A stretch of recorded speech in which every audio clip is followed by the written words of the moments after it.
Mira, el objetivo es presentar el segundo tomo de Jung. El libro se llama, el primero era Lado B, Historia Secreta, de Jung, por supuesto, y el segundo tomo se llama El Lado Oculto de Jung, y ese vendría a ser el tomo 2 dentro de los libros del Lado B. El Lado B son porque es la otra parte que no está contada de Jung, ¿viste? O sea, nosotros tenemos grandes personas, grandes escritores en Jung, que han escrito muchas cosas de Jung, pero en sí han puesto el ojo en cosas fundacionales, históricas, fechas, traslado de locales. Yo lo que pongo más acá es a veces pasando un poco por arriba de la fecha concreta, ¿viste? Ponerle un 14, un 15 de octubre como es hoy, sino que puede ser en tal año, capaz en el mes de octubre, tal cosa pasó. Entonces, ¿qué pasa? Busco la parte narrativa, busco el cuento, la narración, la anécdota, el traspaso oral de un abuelo, un nieto.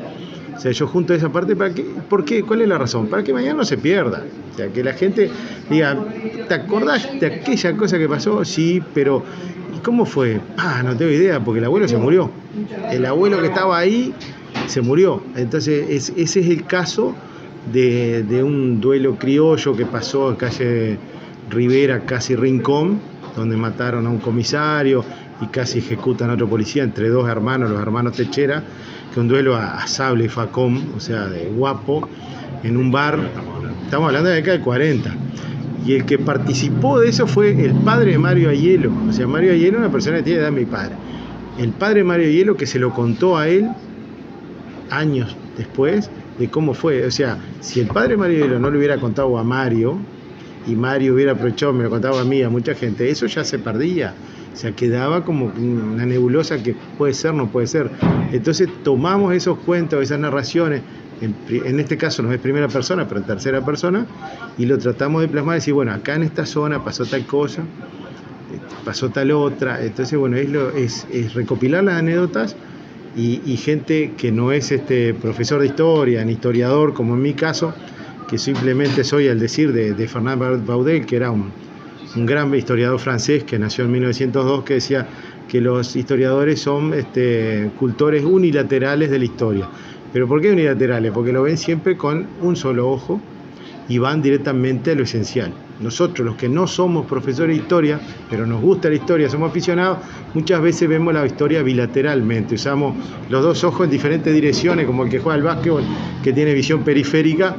Estamos siempre rascando en la parte periférica buscando lo que no se puede ver o lo que realmente querés ver, ¿viste? O sea, o capaz no te animás a ver o te contaron y muchas veces tratás de disimularlo porque no lo puedes ver, o sea, no sabés realmente cómo es el tema, ¿no? Y eso es lo importante, eso es lo más importante, porque capaz nosotros que somos yunguenses o que vivimos en Jung, que yo ya soy la tercera generación de yunguenses, porque la primera es la generación de mi padre que tiene 70 años, y ponele que haya alguno de 90 para atrás, ¿viste? Pero de 90 años para atrás, esa es la primera generación de yunguenses. Después viene el efecto baby boomer, que es la generación que tiene hoy 60, 70 años, que es la generación Jung, y después viene la nuestra. Pero después de mi generación, que somos 70, 60 y algo, hay muchos niños, muchos que no tienen ni idea de las cosas que pasaron en Jung. Entonces, ¿qué pasa? Lo que estamos dejando es un legado, sí, no diría histórico, pero por lo menos pseudo histórico, para que tengan dice, bueno, puede ser tal cosa. Y acá nomás en el lugar donde estamos sentados vemos lo que pasó. Nosotros teníamos un precioso galpón, que se construyó, una de las primeras construcciones, que fue la primera cooperativa, que antes era Comisión de Fomento o Liga de Fomento, en el cual se tiró abajo y perdimos ese galpón que estaba construido con el mismo tipo de diseño que tienen los galpones del Prado, de lugares históricos, y sin embargo lo perdimos. Entonces decís, bueno, tratar de dejar ese acervo que quede, y que por lo menos si perdemos el acervo físico, por lo menos tener el histórico, que nos quede algo y decir, bueno, existió tal cosa. ¿Qué personajes desfilan por tu libro? Y mira, personajes tenemos el episodio de la Casa Marroni, el episodio de la Casa Marroni, porque en el año 33, cuando Luis Valle es correteado, se tiene que esconder en montones de lugares y viene a parar a la casa de un blanco que había peleado en Massoyer, como era familia Marroni. siendo que Luis Valle era colorado, y el hombre lo acepta y lo tiene 6 meses escondido a la familia de él en la casa.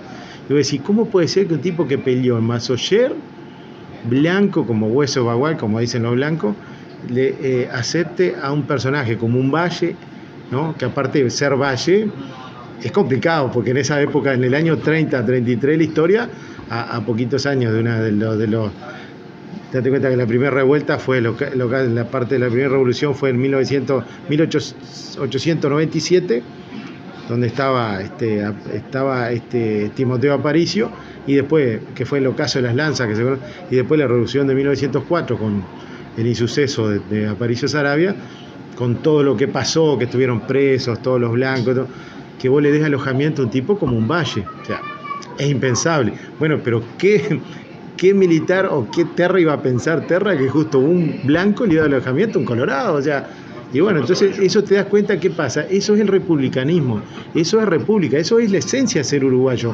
Capaz vos lo contás en otra parte del mundo y no lo entiende. Pero el tipo que es demócrata y es republicano lo va a entender, porque dice, eso es republicanismo.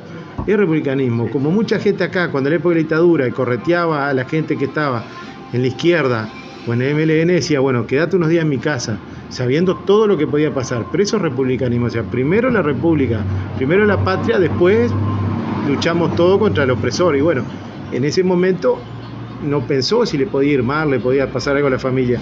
El tipo dijo, no, vamos a darle un alojamiento. Entonces, ¿qué es lo que nos demostró Marroni o Evo Marroni? Que el yunguenses son republicanos. En Yum existe el republicanismo. Somos gente de siempre dar una mano. Y eso lo comprobás ahora, en todo momento, que siempre estamos trabajando en algo solidario, en algo que ayuda a la gente, ¿no? Bien, el primer libro tiene un suceso muy importante que pasó en Yum, que es la explosión de la Cajada. Sí, yo creo que fue. Tu investigación. Claro, sí, lo que pasa es que siempre fue un trabajito de agua tibia, ¿viste? Ahí nadie le quería entrar, nadie quería hincar el diente. Decía, no, reventó una garrafa, mucha cera, no puede haber sido una bomba. Vos te imaginás, digo, ¿cómo no va a ser una bomba? Un escritorio de 100 kilos prendido en el pretil de un edificio de 12 metros, de 8 metros, que quedó prendido en el techo. Decís, ¿cómo no va? ¿Una garrafa, una cera? O sea, no fue cera. Fue una bomba confeccionada, armada, y bueno, fue una bomba que hoy en día existe el manual el manual del anarquista, que fue escrito en 1971, el cual era el libro de cabecera del IRA, el MLN, de muchos grupos. El manual del anarquista dice, se basa en una explosión que hubo en el puerto en Estados Unidos en la década del 40, en plena guerra, en el cual un barco cargado con fertilizante, una cosa ahí, un chisperío, algo eléctrico, detonó el combustible que tenía, que era gasoil, el barco es a gasoil en ese momento, explota y no deja nada. Que hace 1 año y medio lo vimos en Beirut. Combustible, más fertilizante, no quedó nada. O sea, bueno, eso es lo que pasó en Yum. En Yum pasó eso. En Yum se confeccionó una bomba con un ingeniero que era del IRA, del Ejército Republicano Irlandés, que fue el que confeccionó la bomba. Se armó por otra persona que especialista en armar bombas, que me dijo esta gente, yo consulté militares especialistas en eso, que fue gente del MLN, calculan ellos que fue gente del MLN, porque más o menos el sistema cómo armaban bombas, y bueno, y alguien pagó por esa bomba. Esa bomba se colocó, 200 kilos de fertilizante, 100 litros de gasoil, que es lo que sobra en Yum. Lo que sobra es eso. Acá no tenemos dinamita, ni tenemos C4, aparte del C4 en esa época, Estados Unidos todavía no lo largaba, lo tenía exclusivo para la guerra de Vietnam. En el año 69 no usaba el C4 acá en Uruguay, ni siquiera existía el C4, o sea, que es el de explosivo plástico que usan para detonar, o sea que no tenían. Entonces, bueno, vamos a hacer algo que nos llame la atención. Si vos te pones a analizar lo que era Yune hace 52 años atrás, tenías un lugar para cargar ganado y bajar ganado pegado a lo que es la intendencia, lo que es el municipio, lo que es el banco. Un yuyerío, ves las fotos de época, unos yuyos que pasaban los 2 metros. Entonces, bueno, vos de noche podés dejar una camioneta, descargar gasoil, armarla, ponés un reloj, una batería que te arme el circuito, chao. A las 17:40 del sábado 13 de diciembre de 1969 mandaron a volar. Muy probable que hubo uno, así como estoy sentado yo en este momento, mirando en el café de enfrente o sentado en un auto esperando que estallara. Muy probable. muy probable, ¿viste? Para ver que realmente, para efectuar el pago después. Yo tengo 50 años. Yo no me puedo hacer un revisionismo histórico de lo que pasó en la época de la época de la secesión o de la revolución o lo que quiera llamarlo, la dictadura. Si yo soy un joven, yo soy una persona que tengo 50 años. Yo lo que puedo hacer es un detalle en el cual te puedo decir, pero ¿qué pasa? Yo entro en anacronismo, como entran un montón de historiadores en este país que dicen, porque en tal fecha pasó tal cosa, pero vos estás diciendo algo que te contaron. A mí, o sea, yo lo que sé, que me lo contó mi padre, Roberto Martino, mucha gente, que cuando sintieron la explosión, ellos pensaron que había explotado la caldera del tren. Listo, reventó el tren, era la hora más o menos que pasaba el tren, era un tren a vapor, está. Pero ¿qué pasa? Son cuentos anacrónicos, la anacronía lo que tiene es eso, vos haces tuyo algo que pasó pero que vos no estabas. Entonces, bueno, mi padre me dijo, entonces nosotros salimos corriendo cuesta abajo y me dice mi abuelo, mirá que en Paysandú en la década del 30 reventó una autógena, dice, y tenía misma explosión. Pasaron, estaba lo Oblak, que sigue estando, un taller, mirá, dice, está sano. Cuando empezaron a ver, se empezó a juntar todo el mundo. Entonces, claro, o sea, la explosión fue una explosión de verdad, o sea, eso fue algo que realmente pasó. No está en mí investigar mucho, decir, bueno, me parece que si hubo 2 muertes, capaz sería un resorte de la justicia o de la fiscalía o de quien sea, de ponerse a investigar a ver qué pasó. Y si no, bueno, quedará todo en el olvido, cosas que pasaron, ¿viste? Pero fue muy complejo el tema, ¿no? José, bueno, vamos a la presentación. ¿Qué día, qué horario, dónde? Bueno, mira, el libro lo vamos a presentar el jueves 21, el próximo jueves, a las 19 horas, 7 de la tarde, para la gente de Yum. A las 7 de la tarde va a ser en el Centro Cultural Donato, va a ser la presentación del segundo tomo. La persona invitada es el economista Elvio Laxalte Terra, muchos lo conocerán, un tipo muy vinculado a la masonería en Uruguay, en el mundo, es un personaje muy, o sea, capaz nosotros no lo tomamos muy en cuenta porque es una persona capaz que la vemos y es uruguayo, pero a nivel mundial es una persona muy respetada, ha ocupado los cargos más altos que hay en masonería, pero él no viene a hablar de masonería. Pasa que el libro toca ciertas cosas, ¿viste? Ciertos descubrimientos, ciertas cosas que hay sobre masonería, y como es amigo personal de mi padre y mío, de toda la vida, lo invité, me dijo, sí, encantado. Entonces, bueno, el plato principal va a ser él, y bueno, y el plato fuerte capaz la presentación de mi libro. Lo que tiene esto son recopilaciones y cosas que quedaron del primero, y veía la necesidad también de contar y decir, vamos a contar un poco más a la gente de Yum. Entonces, bueno, invito a todos los yunguenses o a la gente que quiera venir, que venga y recree un poco y conozca un poco más de Yum. Lamentablemente este libro no lo puedo regalar porque, como todo, tiene costos, pero sí regalé el 50% del libro para el que compre mi libro. El 50% de mi libro va a ir destinado a becas de estudio terciarias que administra el Rotaract. Tenemos que invertir en educación, tenemos que invertir en los capaz al que le estamos dando plata por una beca, mañana es un doctor y nos ayuda en algo, o un arquitecto, un ingeniero. O sea, tenemos que invertir en la educación terciaria, tenemos que sacar buenos gurises de Yum.